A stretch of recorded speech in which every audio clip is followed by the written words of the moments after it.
Bon, ça va, la date n'a pas commencé à déconner déjà. Okay. Bonjour mes amis, hi guys. Look where we are. Can I show where we are? There are worse places to be today on a Sunday than at JohnnyGuitar's lair on the top of a tower. Well, hello, I'm Dick. Thanks for having me again. In Hong Kong. And not a terrible day, not a terrible period. We mostly came out of lockdown. You feel a difference in that everybody's breathing, Yeah. going out, drinking outside. Can go back to the restaurant, sports open again, Yeah. except for swimming pools, I guess. But it's a very, very different place when you can do those activities in Hong Kong. Yeah, we can show And, that empty, sad swimming pool over there while people are playing tennis. Yeah. I'm not sure about the rationale. It's not like people are touching each other when they're playing, when they're playing in the pool with Well, look, strangers. I don't think that you should. It's from the measure pond.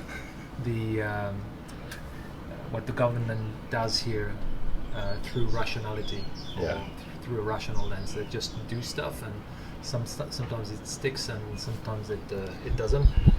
More importantly, there's watches to talk about, and We've been indulging lately. yes, You a and bit, I. a bit. Usually you take quite a while, you think about things. Yeah. And well, I guess here you had very short few weeks to decide what if you were going to get this baby over here. Yep. The brand new Damn, it's light. The Yes. brand new Speedmaster. The bracelet is really light. I Yeah. feel it.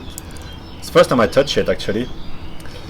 And before we get into that, yeah, you were just trying on my Yeah. Cartier 1736, a fairly rare reference actually. Yeah, no, hard you to don't. find. You don't see this very often at all. But I'm just amazed how well it fits. I mean, it's if you can see, it's curved on the wrist. It fits the wrist amazingly. Yeah. It's really thin. Absolute classic design in terms of both the case shape and the dial and hand. And it's slightly off-white with no date. Yeah. Pure class. There's nothing you don't need on this watch. I think it's important to tell that a lot of people commented when I did videos about it that it was a bit effeminate, but it's okay because I'm No, kind of like from Europe, but really it's very manly. And when you look at yourself in the mirror, it's one of those classic styles, classic designs, as you was saying, that tell you can't go wrong with it. No, absolutely not, and you can probably see. I don't know this particular version, which is it's a Tank Américaine, right? When it's that. So that's the elevated. Tank Américaine. So Yeah. slightly shorter wingspan than the Cintré, Yeah. which they don't make often, and they just did another one, I think, in rose gold, which is very expensive. You know, we're talking above 200,000 Hong Kong dollar It's a bit crazy. for at retail. And while I paid 36,000 Hong Kong dollar for this, is this just is- white this is- gold this is, automatic, for- ridiculous price. For that money, it's ridiculous. I mean, Yeah. what do you get? And it was in that? the window shop for months. People just don't register how important and cool and unusual the good ones are, because you can go to the shop and I wouldn't advise anyone to go and buy the steel version that they're making now. Yeah. With an ETA in it.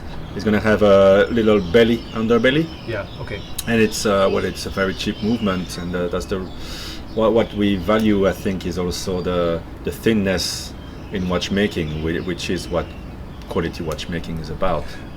Yeah, and I think sometimes people lose sight of this because there's always a competition for complications and things like that. But there is real merit in simplicity and enduring design, and that again, the Cartier Tank is one of the most classic design you will find. I mean, I think it's probably part of the top 10 classic design. And you can think about a Patek Calatrava, for instance, or a Rolex Datejust, or a Jaeger-LeCoultre Reverso. It's in this ballpark, right? It's that classic, and you've had a slew of incredibly elegant guys wearing this watch through the ages. If you Well, you get have a book pictures here about the icons in men's style, men's and style, that's yeah, it. and you would have dozens of guys wearing that. Actually, the other day, I know that you are in tennis a little bit like I am. I was watching. I was seeing some old pictures of Bjorn Borg in like 1978 or 1979, and he was wearing a Cartier. That's what you would wear yeah, when you Cartier were Tank. someone back then. Exactly, or Alain Delon, for Yeah. instance. You see him in a few movies. You look a bit like him, actually. Oh, thanks for that. Generally, I get Superman instead of Alain Everybody Delon. wants to see what you look like or what I look like. Yeah, but I think we're going to preserve the mystery. Yeah. Or not disappoint. We have to mention the legitimacy. People talk about, 1972, the Royal Oak, but look at what was the first real wristwatch? The Santos. Yes. I mean, forget about the Royal Oak. Cartier started everything. So the ultimate legitimacy in wristwatch making and in design language. No, but you're right, because I think he specifically commissioned that from Cartier, because the guy was a pilot, and he needed something that was sturdy, and then therefore he just asked Cartier to design this thing, and they inspired themselves from tanks. And he looked good. He looked good when he arrived. Incredibly tasteful too, and yeah, this is you've done. So It's quite a tempted. catch. It's quite a catch Tempted? getting something like that. Yeah, I could totally It suits buy you. something like this. So the American is a bit more butch here on the side. Yeah. But when you look from the front, you see that. But from the side, and it's very thin, which is a bit of a magic trick that they have. But the Centre, that's the longer one. There's some great videos from Revolution about it. Waco is a big fan. He actually got one tailor-made for him, and at the same time as a friend, because they were sold out of the one that came out at the Basel World or SIHH a couple of years ago, and so he asked for a specific color, and they were kind enough to do it for him. And I gotta say, it's Well, again, pure class. we talked about this in another episode, but it's good to be Waco, where you just Yeah, walk it's up good to be Waco. at any brand and say, look, I'd like that model, but I'd like it made like this and that, and they make him like a one-off example. If you and I try to do this, well, if we make enough videos, maybe we're gonna get on the map of Cartier. although because you think we are going to be quote unquote influencers? we are certainly influenced.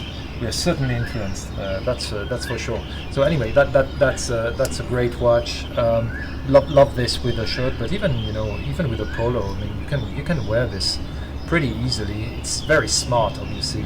And but it's so different from what the stuff we have on the table, which is very sporty. Yes. But when you wear that, sometimes you're thinking, maybe I should just wear that all the time and make a statement. It's really a statement kind of watch that comes. I don't think it's ever out of fashion, but people maybe forget about it, and they want to have this and that. And then when you wear this, you're like, I don't even need a seconds hand or a date on this, and yet it's complete. Yeah. No, the design sustains itself despite its simplicity. You don't really need that many functions on that, but I guess it's really a function also that.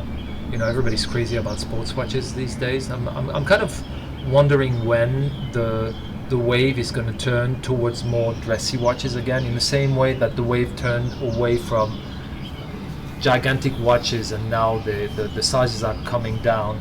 And I'm wondering whether we'll see a resurgence of if not the dressy watches, because right now all that everybody's obsessed about is just sports watches, generally from a brand starting with an R, and they tend to not look at other things, but that would be a great example. And again, as a watch guy, if I saw someone who wore that, I'd think, okay, that guy knows a thing or two about watches. It's not something that you just go and pick, randomly, or maybe if you're just lucky. But someone who wears something like that has a very clear idea of what watch he wants and who he is and how he's going to wear that. So that's just a testament to a great design. All right, let's leave it there for this introduction video, and now let's talk about the brand new Speedmaster.